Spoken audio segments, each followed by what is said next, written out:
Good morning, everyone. Welcome to today's webinar on the Tourism and Hospitality Survey. I'm Haley Chinander with the Federal Reserve Bank of Minneapolis. Before we get started looking into these survey results, I have a few housekeeping items to go through. Slides for this presentation and a copy of the video link will be emailed to all registered attendees within the next week. I will be moderating a Q&A with Hospitality Minnesota CEO Angie Whitcomb at the end of this presentation. If you have a question, please type it in the chat box on Zoom. And we'd also love to get your feedback at the end of this presentation as well. So please take a moment to fill out the brief 3-question survey that pops up in your Zoom window when you exit the webinar. Now, I also want to note that the views expressed during this presentation are the presenters and not those of the Minneapolis Fed or the Federal Reserve System. So let's go over some of the details about this tourism survey. This survey is done in partnership with Hospitality Minnesota, which is a nonprofit association that advocates on behalf of hospitality businesses across the state. As I mentioned, Angie Whitcomb, Hospitality Minnesota's CEO, is here today to provide her own thoughts on the survey results during our Q&A at the end. Hospitality Minnesota distributes this survey to their business contacts 3 times a year to capture conditions from various seasons. For some of our longtime viewers, I just want to mention that this is our first year doing a tourism and hospitality with just Hospitality Minnesota as a partner.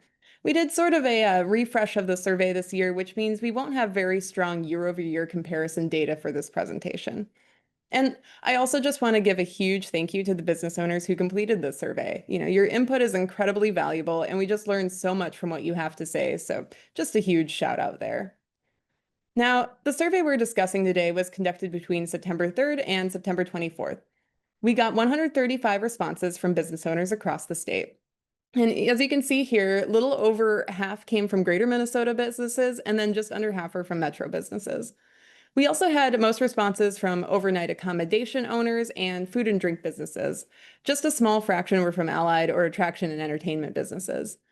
And because this is a pretty small sample size here, I just want to stress that these results shouldn't be generalized. They come from a convenience sample, so they should just be seen as a snapshot of conditions from these firms who responded.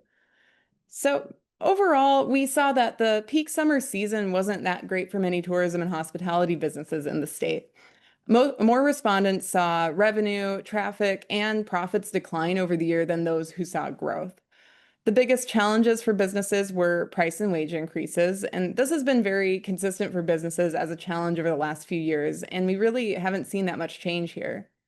On somewhat of a bright side, we saw that most businesses were still hiring in some way, but many of them were just hiring to replace turnover. There seemed to be some wage pressure still and some difficulty hiring, but just less so than what we've heard in prior years. And then the number of businesses with positive financial health still outnumbered those with declining finances, which is always a good thing. However, we saw the overall outlook for the remainder year was uncertain and leaned pretty negative. So now let's take a look at the actual data in this survey. And like I said earlier, there were declines across the board this summer. Lots of businesses, especially accommodation owners, mentioned that they just saw far fewer bookings this summer than normal. Many felt like customers were getting pretty skittish and pulling back a lot on spending. We see that despite some lower customer traffic, revenue wasn't impacted to the same extent. One business owner mentioned that this was because they had just raised their prices so much that it helped keep revenue from falling. And then on the last bar here in this chart, we can see that profits were hit the hardest for businesses. Even those that didn't see revenue decline still had their profits getting really bit into by higher costs. Now, we always think it's good to see if these trends are the same in greater Minnesota compared to the Twin Cities. As you can see here, there were, pretty small differences this summer. The metro saw slightly more revenue growth than greater Minnesota businesses, while those outstate saw fewer declines in profits. Now, although there was decently, a pretty negative summer season, we see that respondents were slightly more optimistic that they wouldn't see as severe of declines as they did this summer. That being said, as you can see here in the blue bars, very few still expected growth in the coming months. And in the comments that we got, there was just a lot of uncertainty expressed about customer spending given rising prices and labor cost increases in the near future. Now, we saw a lot of these concerns reflected in a question we asked about top challenges.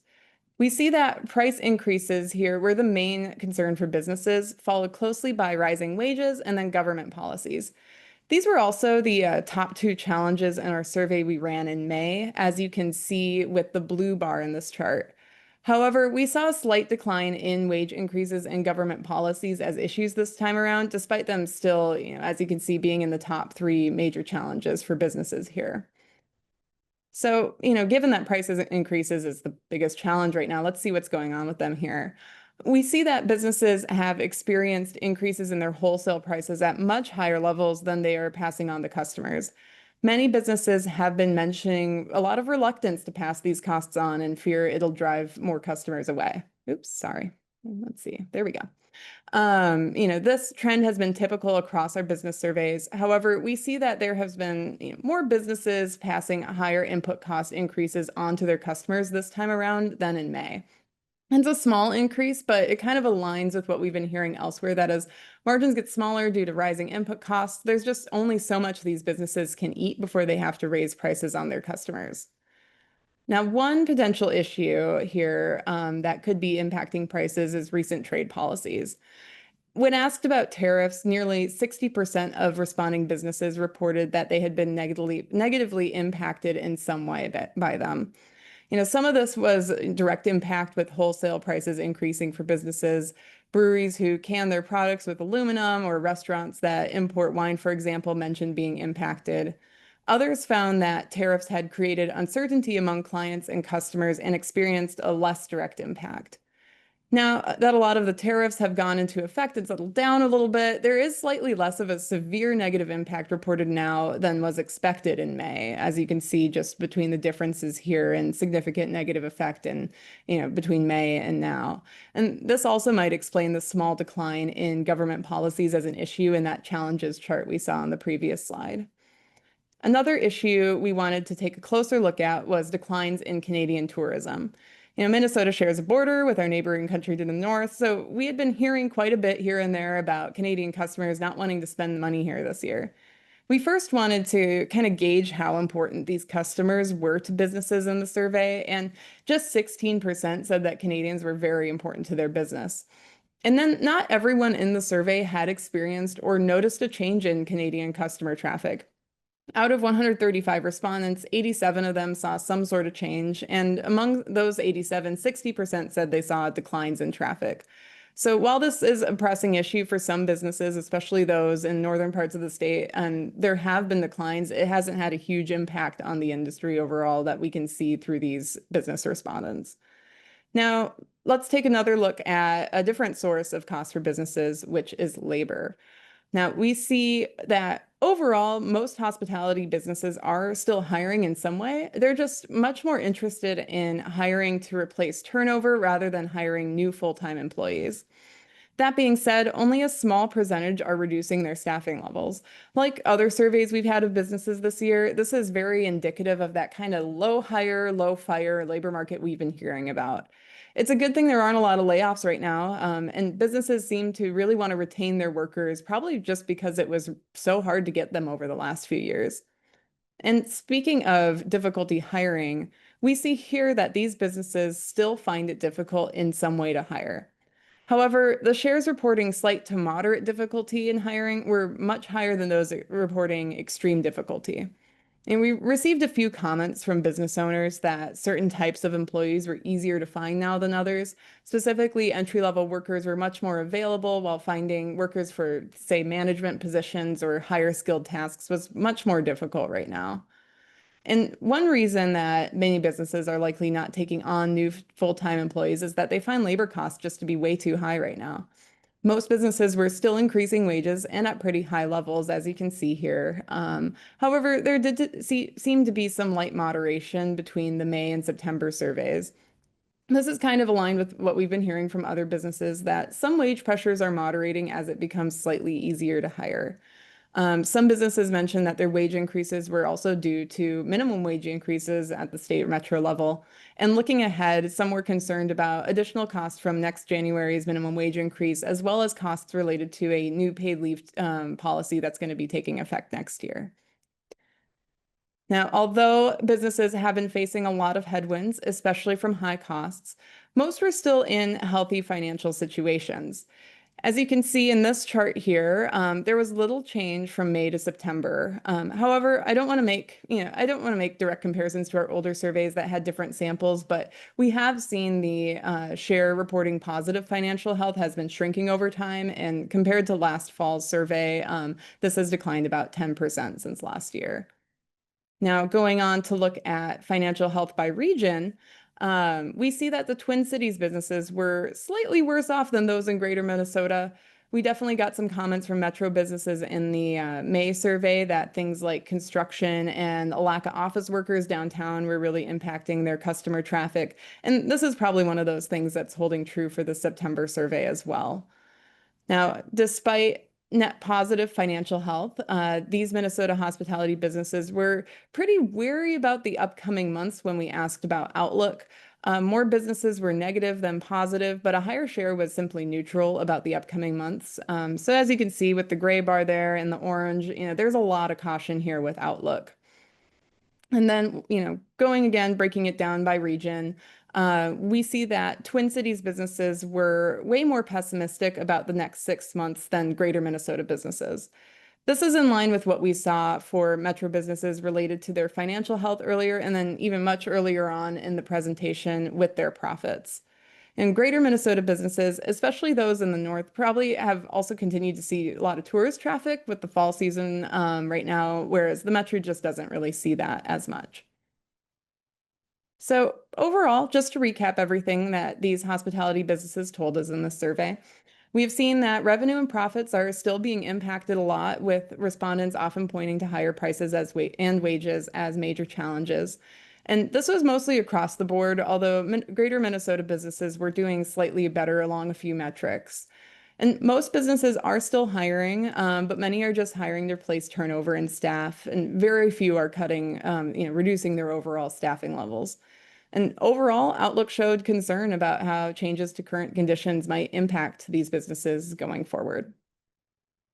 Now, before we jump into the Q&A, I do want to share some information about another survey we conduct. In addition to this survey, which is 3 times a year, we also survey businesses on a monthly basis through our Business Pulse survey. And we're always looking for new business owners or key financial decision makers of firms to sign up to become a respondent for the survey. So if you'd like to help inform the Fed and share how current conditions are impacting your business, please scan this QR code on your screen or use the link I sent in the chat earlier to sign up. I'll be sending that link again near the end of the presentation, so keep an eye out for that. So now it is time for our Q&A with Angie Whitcomb. As I mentioned earlier, Angie is the president and CEO of Hospitality Minnesota. This is a nonprofit organization that advocates on behalf of Minnesota's hospitality businesses. And just as a reminder, if you have a question, please type them in the chat box on Zoom. All right. Hi, Angie. Thanks Hi, for being here Haley. today. Thanks for having me, and thanks for your partnership with this survey. We appreciate it. Yes, of course. The survey wouldn't be possible without Hospitality Minnesota's support. So to get us started, we saw that there was quite a bit of moderation in wage increases since the May survey. What are you seeing from your perspective that would help explain this trend? Is it easier for businesses to find workers right now? That's a great question, and you pointed it out beautifully. We are seeing that 70% of our respondents are hiring just to replace turnover, or we did see, as we would expect in this time frame, seasonal hiring. So, I think all of that together levels it out. As far as those tough to fill positions, we hear consistently that the back of house, cooks, uh, dishwashers, all the people that make service possible are harder to find. And there's a couple of things we see playing into that. The front of the house jobs with tips are far more lucrative. And we hear from owners and operators, consistently that I have great people, but I can't move them into management because they'd have to take a pay cut. So you've got, front of house making, in some cases, 6 figures, and back of house, it's just tougher to incent those positions.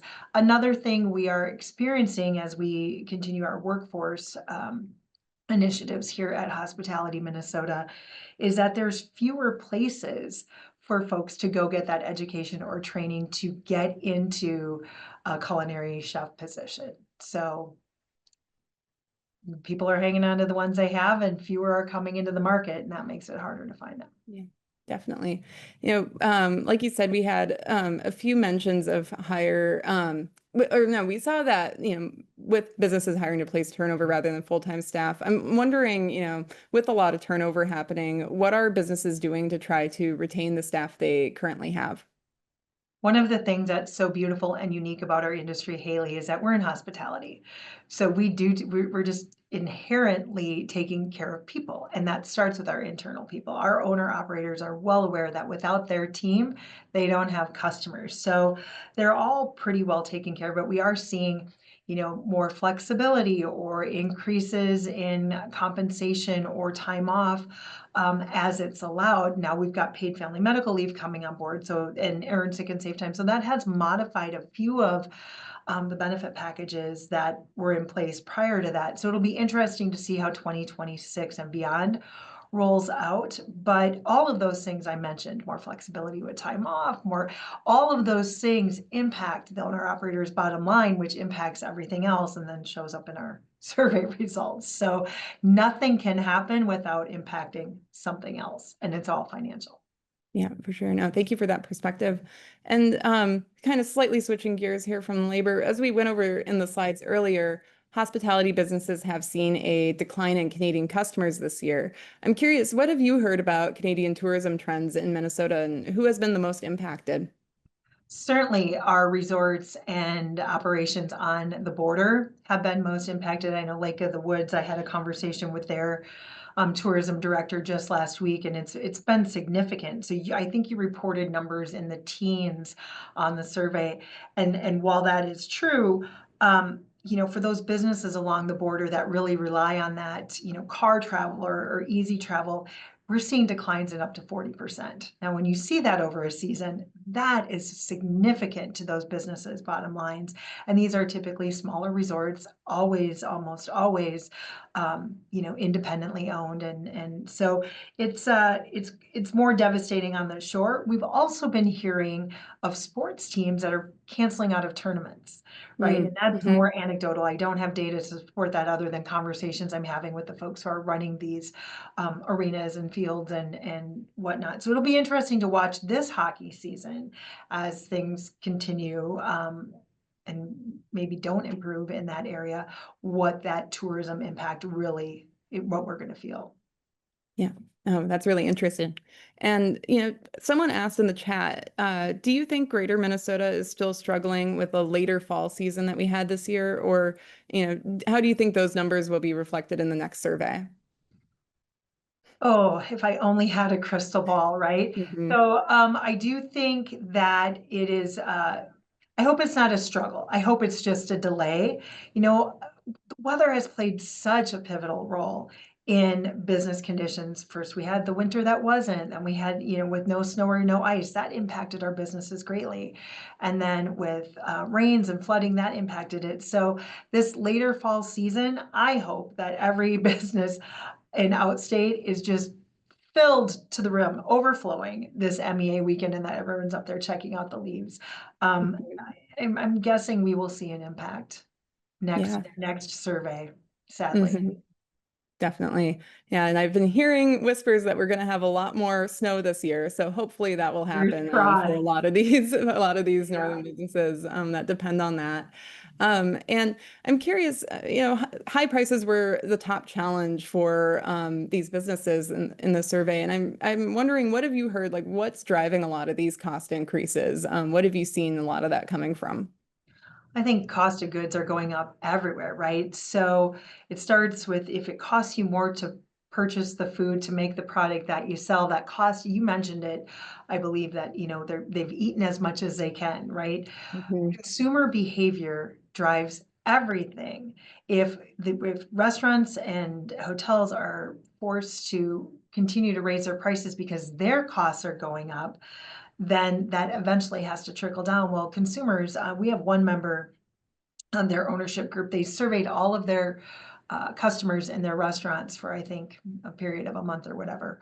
And Hmm. they found that the top two things they want are value and quality. Well, sometimes those two things are in conflict with one another. So as all of our owners and operators are striving to deliver on that, it costs more. And if consumers decide, I mean, you're watching your budget, I'm watching my budget, I mean, making an Mhm. assumption that you are, we're thinking differently even in my house, who, we all support this industry because mom says we have to. But we're Mhm. thinking differently about how often and where we go out and really thinking. So that is a consumer trend. And if you have to charge more at some point, then it's like, okay, do we close and have shortened hours? Do we do that and then we have less stuff? So you've got to offset those expenses elsewhere so that it's not just trickling down to the consumer. Mhm. Yeah, definitely. And we've been talking a lot about, accommodation businesses and food and drink.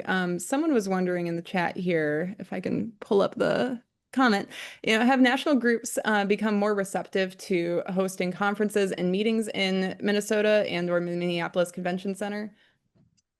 That is probably a question better answered by my friends and colleagues at Meet Minneapolis. But I will say, we've all read that we had our highest occupancy weekend ever in Mhm. the city of Minneapolis just recently, and that was because we had larger groups coming to the city. So it's groups, it's concerts, it's sporting. We hope that that continues. But I would caution everyone that costs are important, and the more expensive it is for a business to operate, they have to pass those costs along. And as we're being considered, I would imagine that's a factor these meeting planners are looking at. hmm And kind of on that note, have you heard anything from your membership about, RTO, return to office policies that have been, increasingly more common, especially in the downtown area, having any effect on customer traffic? I will tell you, in the central business district downtown Minneapolis, it has made a difference. We're seeing more restaurants being open for lunch, and that is, helpful. Again, it is, um, consumer driven. It is a lunch out in the budget this week. That remains to be seen. But certainly having, for example, Target come back downtown more often has been helpful and impactful. I know driving in, our offices happen to be in Minneapolis, so I know there's more Mhm. people down here, and that's a good thing. Yeah, no, that's really interesting.